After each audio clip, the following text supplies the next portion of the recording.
আজ ৬ই ডিসেম্বর সংহতি দিবস উপলক্ষে পূর্ব বর্ধমান জেলা তৃণমূল কংগ্রেসের উদ্যোগে রক্তদান শিবিরের আয়োজন করা হলো পূর্ব বর্ধমান জেলার বর্ধমান শহরে তৃণমূল জেলা কার্যালয়।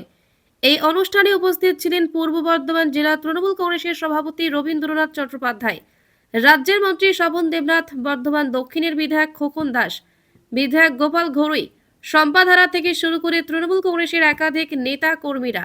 জেলা সভাপতি রবিবাবু জানান, আমরা প্রত্যেক বছর এই দিনটাতে রক্তদান শিবিরের আয়োজন করে থাকি। এটা নতুন কিছু নয়, আগামী দিনেও করব। রক্তদান মানুষের জীবন বাঁচায়।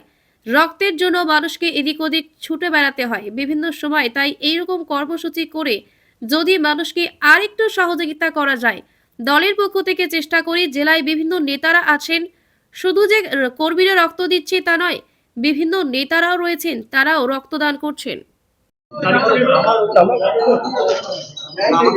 তৃণমূল কংগ্রেস তো রক্তদান শিবির করেই, নতুন কিছু নয়।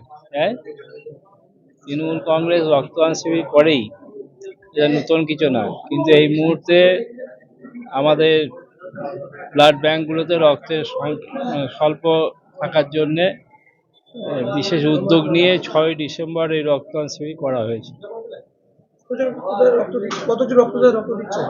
সেটা তো শেষ না হওয়া পর্যন্ত বলা যাবে না। অনেকেই রক্ত দিচ্ছে। রক্ত বর্ধমান ব্লাড ব্যাংকে দেওয়া হবে, সেখান থেকে যাদের প্রয়োজন রোগীদের তারা তা পাবে। দেখা গেল সমস্ত ব্লক থেকে বিভিন্ন আপনার জেলার বিভিন্ন জায়গা থেকে সবাই এসছে রক্ত দিতে। হ্যাঁ, এটা তো জেলার প্রোগ্রাম, সেই হিসাবে সবাই পার্টিসিপেট করে। প্রতিটা জেলাতে বিভিন্ন ধরনের প্রোগ্রাম হচ্ছে, আমাদের এখানে আমরা রক্তদান শিবির করছি। আজকে তো একটা বিশেষ দিন না, এই দিনটা সংহতি দিবস হিসেবে পালন করা হয়।